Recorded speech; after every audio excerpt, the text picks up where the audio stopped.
Taranto. That evening, loud, cheerful voices could be heard coming from the kitchen. It was something quite special. Usually, only a few noodles were cooked in hot water there, and at most, a small piece of meat was fried for the father. Linnea had immediately gone shopping for the necessary ingredients after Rieke had shared her idea with her that morning.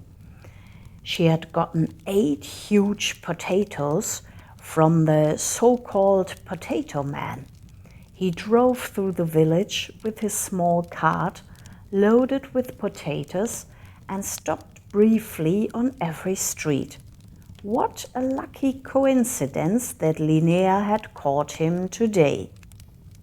She had also bought a large carton of milk and a brand new bottle of nutmeg. They hadn't had any in the cupboard for ages. As soon as Rieke came home, the fun began. Her mother had thought hard about what else they could eat with it and finally came up with the idea that a nice fried egg and a bit of sauerkraut would be the perfect addition. "This is going to be a real feast," said Rieke, tying on a kitchen apron. For a split of a second, she actually thought she could smell a hint of raspberries. That made her smile. They began by peeling and boiling the potatoes. Rieke happily took on the task and started chopping away. Meanwhile, Linnea prepared the good sauerkraut. "You know," she suddenly said after glancing into the cupboard, "it looks like we don't have a lid for the pot I want to cook the sauerkraut in." Rieke laughed in amusement. "Then let's just use one of that kind of fits. Maybe even a lid that's too big, as long as it tastes good." So that's what they did. Rieke tried to slice the potatoes as carefully as Perry would. It worked beautifully, and the first delicious scent was already wafting from the pot. Eventually, the potatoes were ready to be boiled. This turned out to be a bit of a challenge since the gas stove didn't have enough space for both of the large pots. So they waited patiently until the tasty sauerkraut was done. Luckily, it didn't take so long.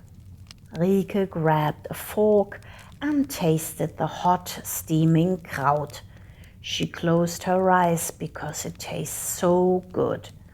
Sour, mixed with the light flavor of onions and cloves that Linnea always added. As she chewed, it crunched slightly as if she were biting on a rubber band. "It tastes just like this back then," she said, almost moved, and hugged her mom. She was delighted too. The two of them laughed and began sharing old happy memories. Every now and then, Rieke sneakily grabbed another bite of sauerkraut. She just couldn't stop tasting it. "Ha! Soon there'll be nothing left for the actual meal," joked Linnea as she watched her daughter. Rieke grinned playfully in return. Once the potatoes were perfectly soft and ready to be turned into mashed potatoes, they noticed something. "We don't even have a masher," Rieke exclaimed in a shock. Her mother thought for a moment and said, "If we're very careful, we can use a glass bottle to mash them." They gave it a try. First, both of them used forks to crush the potatoes a little so the bottle wouldn't have to do as much. Perry would have loved this situation It was exciting and a creative idea. Mashing with the bottle worked brilliantly. A good amount of salt, pepper and nutmeg went into the pot. Linnea did the mashing. Rieke seasoned and slowly poured milk into the large pot at intervals. It ended up being a big amount of smashed potatoes. "Well, that's the most important part done," Linnea said, satisfied. Now only the fried eggs were left. Rieke was just about to set the wooden table in a festive way when she heard a loud crash from the kitchen. "What happened?" she shouted and rushed in. When she peeked through the kitchen door, she saw her mother standing there holding a frying pan handle. The rest of the pan was upside down on the floor. "Well, would you look at that?" she said indignantly. Over time, the handle had become loose from frequent use. "Good thing I didn't have the eggs in it yet," she added, and indeed, only a bit of oil had been spilled. After cleaning up the small mess, they carried on. Now the eggs were fried one by one in a smaller pan. In the meantime, they plated the mashed potatoes and sauerkraut nicely on the dishes. The kitchen crackled softly.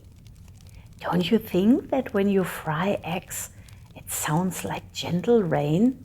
Rieke said dreamily. "Oh yes, it does," her mother replied lovingly.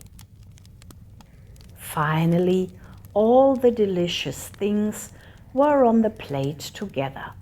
Rieke had also roasted a big onion in butter until it was golden brown to place on the mashed potatoes, because she loved onions just as much as Perry did. Her eyes sparkled as she took the first spoonful of mashed potatoes into her mouth. It was so creamy, soft, and simply the very best thing ever prepared in this kitchen. Things got really interesting when she mixed the sauerkraut with the mash. The onion seemed to unite every flavor. Her mother also got rosy cheeks from all the joy while eating. This was a meal that was good not just for the body, but for the soul too. "What's going on here?" came a voice from the doorway. It was her father.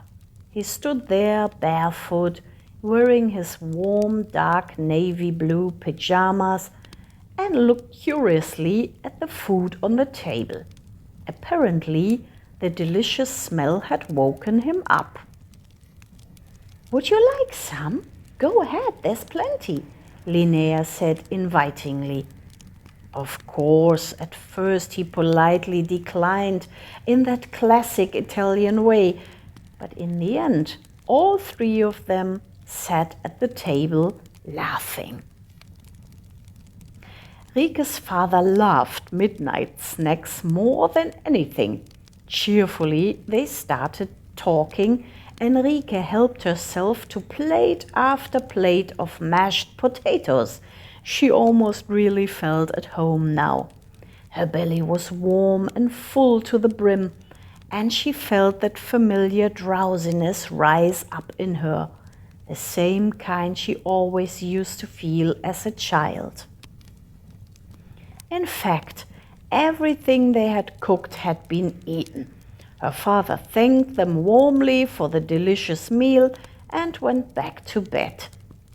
They'd do the dishes tomorrow. It was a holiday anyway. "That was fun," said Rieke.